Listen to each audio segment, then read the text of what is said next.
इस वीडियो में हमने सीखा कि एक छोटी बिल्ली कैसे बड़ी बहादुरी और दयालुता दिखाकर एक जच्चा बच्चे को डायनासोर के खतरनाक हमले से बचाती है। अब मैं इस पर एक काल्पनिक रोमांचक कहानी बुनता हूँ। साहस की नन्ही सी कहानी। एक घने जंगल के बीचों बीच जहाँ विशाल पेड़ आसमान को छूते थे, उस जंगल में एक नन्ही बिल्ली रहती थी जिसका नाम था मिया। रात की ठंडी हवाओं में मिया चुपचाप चारा ढूंढती थी। तभी अचानक उसकी कानों में एक सट डरावनी आवाज गूंजी। गर आवाज के स्रोत की ओर बढ़कर उसे एक बड़ा डायनासोर दिखाई दिया, जिसके पंजों के नीचे एक नन्हा बच्चा दबा हुआ थामा चुपचाप दूर खड़ी सहमी सी थी।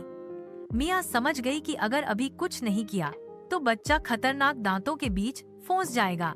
पहला पल, डर का सामना। मिया ने पहले खुद को डराया, पर जब उसने माँ की आंखों में आंसू और बच्चे की नरम सांसें देखी तो उसे समझ आया ये समय बहादुरी का है। दिल धड़कने लगा, लेकिन वह जमीन पर झुककर धीरे धीरे डायनासोर की ओर बढ़ी। दूसरा पल, चतुराई और चालबाजी। मिया जानती थी कि वो डायनासोर से तेज नहीं दौड़ सकती, इसलिए उसने चतुर चाल चली।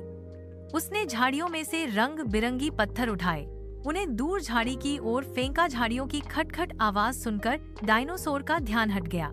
वह झटपट पहुंचकर बच्चे को नहलाया जैसे कोई माँ करती है, लेकिन उससे फरार नहीं।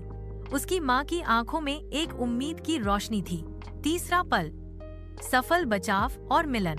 फिर क्या, बच्चे को अपने पंजों में थामकर मिया जब पीछे हट रही थी, तभी डायनासोर आंशिक रूप से घबरा गया। मिया धीमे बोलती हुई, जरूर मैंने तुम्हारा डर समझा, पर अब हम जा रहे हैं।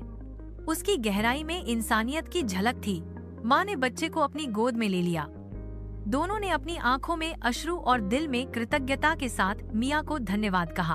अंत, नया आरंभ। मिया वह राह पकड़कर लौट गई जहाँ के सभी जीव जंतु अब उसे नायक मानते थे।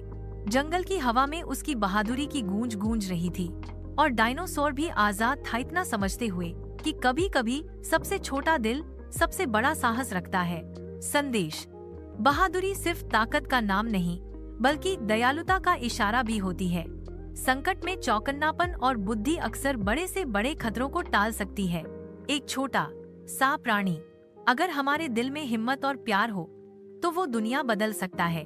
उम्मीद है यह कहानी आपको पसंद आई होगी। Duffel seller.